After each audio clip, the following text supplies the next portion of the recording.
I want you to do something a little radical right now, like wherever you are listening to this. Yeah, just take a second. Exactly. I want you to literally unclench your jaw. Just let it go.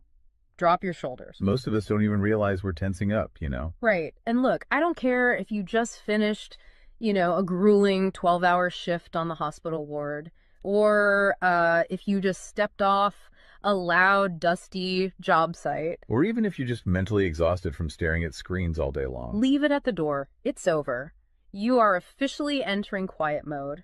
So just take a deep breath. That's the baseline we need for this. It really is. And now I want you to look at the phone sitting next to you, or maybe the smartwatch on your wrist. Every single time that screen lights up, every time it buzzes, it steals exactly 23 minutes of your life.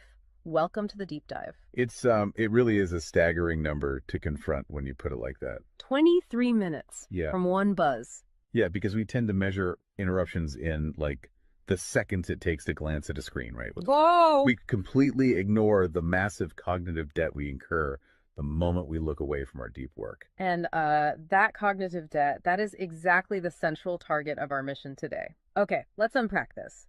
We are exploring The Sovereign Architect's Guide by Chillstar 08. Specifically, episode 6, which is titled Deep Work Dynamo, How to Finish Your Week in 4 Hours. Right. And if you remember in our last deep dive, we talked about installing the drawing those boundaries and reclaiming your personal space. But clearing the space is just step one. It actually reveals a much deeper, much more intimidating problem. Yeah, the void. What are we actually supposed to be building in that silence we just fought for? Because if we don't have a blueprint, the noise of the world is just going to rush right back in to fill it. Oh, for sure. We have this natural horror of a vacuum. The second our schedule opens up even slightly, our instinct is to pack it with activity. We just have to be doing something constantly. Exactly. We are culturally conditioned to equate motion with progress. Yeah. But Chillstar 08 introduces a really brilliant distinction here. She talks about the trap of idling. I love this concept so much. Think about a car engine, right? Mm-hmm. The engine is running, the pistons are firing, it's burning through all this expensive fuel, making a ton of noise and vibration. But the car is in park. Yes, it isn't going anywhere, and that is what most of our daily quote-unquote busyness looks like. We feel incredibly productive because we are in constant motion. Right. You check a text message while you're sitting at a stoplight. Or you answer a quick email while walking from your car to the front door. You stare at a spreadsheet on your laptop while, your family dinner is sitting right in front of you, literally getting cold. And that right there is the illusion of productivity. You end your day feeling physically and mentally depleted because you were constantly doing something. So you didn't actually do anything that matters. Exactly. If you step back and evaluate your legacy, the deep, meaningful work, the art, the business strategy, the relationships. Right, the relationships that actually move your life forward. None of it progressed. You spent 8 hours idling. You were everywhere, which means you were truly nowhere. Man, that hits hard. And this brings us back to that terrifying 23-minute statistic from the research she cites. I don't want to just gloss over this. No, we definitely shouldn't. Because understanding the mechanism behind it is crucial. Why does a 5-second distraction cost us almost half an hour? It basically comes down to how our prefrontal cortex manages working memory. Your brain is not a computer processor that can just run multiple applications in parallel. Right. We can't actually multitask. Exactly.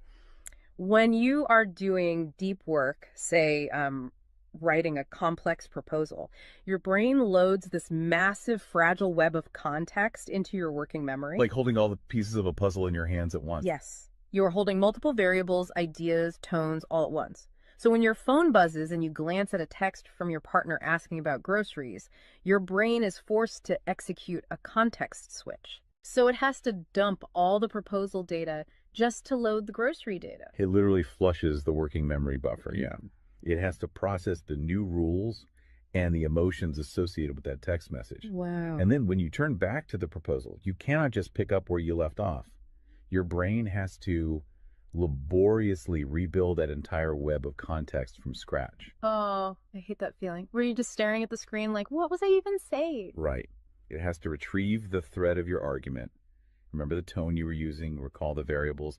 That rebuilding process takes an average of 23 minutes of cognitive effort, And it burns a ton of energy doing that, right? massive amounts of glucose. That explains so much. I mean, that is why people hit 5 p.m. and feel physically exhausted, almost sick to their stomachs. Even if they've just been sitting in a really nice ergonomic chair all day. Exactly. They haven't been doing deep work. They've been doing cognitive gymnastics, just constantly flushing and reloading their working memory. They are burning fuel just to stay in park. So, okay, let me bring in what I like to call the transformer concept here. Because our focus is like an electrical grid. If you have, 50 browser tabs open, you are leaking energy as raw, unusable heat rather than concentrated light. That's a great way to look at it. So if we are all acting like our focus is this cheap renewable resource, how do we stop being what Chillstar '08 calls a subject to the pings of the world? I mean, how do we actually become the architect of our attention? Well, what's fascinating here is how she frames the philosophical shift we need. She says utility does not equal value. Oh, say that again. Utility does not equal value. Right. In the modern workforce, we have been completely conditioned to believe that being constantly available makes us valuable. Like if you answer a Slack message in 3 seconds, you're the hero. Exactly. You are praised as a good worker. Or if you jump on a Zoom call with like 5 minutes notice, you're a team player. But that is just utility. I mean, being highly available makes you a commodity. You're like a human router just passing information back and forth. And routers are easily replaced. True sovereignty, true value comes from being impactful. You simply cannot make a deep, lasting impact if your attention is constantly fractured by the agendas of other people. Yeah, when you operate like that human router, you are spending your finite, precious Mondays executing someone else's script. You're a subject to the pings of the world. Okay, so we know the biology of why this destroys our focus, and we understand the philosophical trap of, trying to be too available. But how do we actually fix the mechanics of our workday? We have to build the deep work dynamo. Right. So think of your attention like water pressure. If you poke 50 tiny holes in a garden hose, open browser tabs, email notifications, group chats. The water just trickles at the end. Exactly. You cannot wash a car with a trickle. You're just making the driveway wet. That's true. So the Dynamo Audit she lays out, it's about putting a high pressure nozzle on that hose. It narrows the opening to create a stream powerful enough to actually blast through the dirt. And the first step in that audit is auditing the physical environment itself. She calls it analyzing your signal-to-noise ratio. Okay, so visualize your workspace right now. She asks you to determine if it is a sanctuary or a transit hub. Let's be honest. Most of us are operating in transit hubs. A transit hub is a place of constant arrival and departure. People walking by, announcements over the loudspeaker, just a blur of motion. Yeah, and you can't build a legacy in a train station. But we need to push past the basic phones are distracting advice, right? Because our listeners already know that. Oh, absolutely. Chillstar '08's rule is much more brutal than that. She says, if the phone is even sitting on your desk, even face down, it is acting as a parasite on your cognitive grid. A parasite, just by being in the room. The research supports this entirely, by the way. The mere presence of a smartphone in your visual field, even if it is completely powered off, measurably reduces your cognitive capacity. Because your brain is having to actively expend energy to ignore it, right? Exactly. It is running a background process that just keeps saying, don't check the phone, don't check the phone. That is energy being actively stolen from your primary task. So sovereignty literally begins the moment you physically remove the device from the room, put it in a drawer down the hall. Close the door. Make the physical environment quiet. But okay, let's say you've done that. That doesn't stop your own brain from creating internal noise, right? Like trying to juggle 5 projects at once. How do we fix the internal wiring? That brings us to the second pillar of the audit, which is the batch wiring rule. This directly addresses the danger of switching fatigue, which we touched on with that 23-minute penalty. Right, the cognitive glucose burn. Yeah. When we attempt to multitask, like writing a creative brief, then pausing to check inventory levels, then answering 3 customer service emails. And then trying to go back to the brief. Right. We are grinding our mental gears to dust. We are switching between entirely different cognitive states. Because creative writing uses a completely different part of the brain than calculating inventory, obviously. They require entirely different operating frequencies. So the batch wiring rule dictates that you must group similar tasks together based on their cognitive load. Okay. And you do not switch the current until that specific type of work is completely done. You do all your deep analytical thinking in one high voltage And burst. then you save all your reactive administrative stuff for a separate lower voltage block later in the day. Precisely. It's all about staying in one gear. Like if you are driving up a really steep hill, you don't constantly shift between first gear and fifth gear. You lock into the gear that provides the right torque and you just ride it out. That's a perfect analogy. But okay, here's where it gets really interesting. This leads to the third pillar of the audit, and this is where I actually need to seriously push back on the source material a bit. She calls this the zero access window. Ah, yes. This is usually where the resistance starts for people. Because it sounds impossible for a normal person. She says you cannot just plan to be focused, right? You have to legally schedule it. You have to lock in one sovereign hour. Yeah, 1 hour where you are legally dead to the outside world. No boss, no family, no, hey, do you have a second for a quick question? Just you and the blueprint. It's extreme, yes. But let's do a reality check here. I mean, I see how that works for a solo digital entrepreneur or a freelance writer, but what about someone whose literal job description is to be available? Right, like an IT support specialist. Or a floor manager, or a nurse on a ward, or even, a parent at home with a toddler. How do they justify just vanishing? It feels like this advice only applies to a very specific, privileged type of worker. That is the most common and frankly the most valid hurdle to this entire system.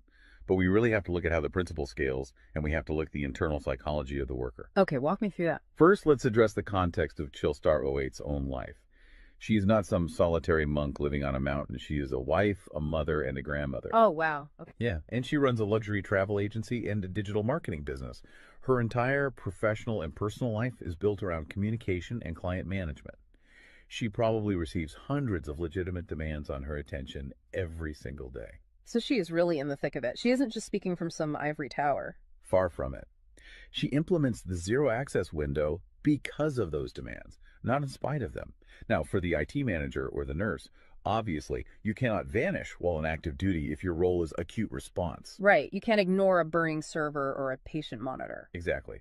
But the principle applies to the deep work surrounding the active duty, the scheduling, the charting, the strategic planning.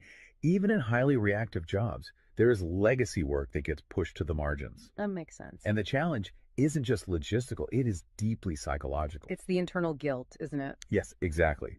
People feel like bad employees or bad parents or bad partners when they set a hard boundary. Yeah. We tie our entire self-worth to our responsiveness.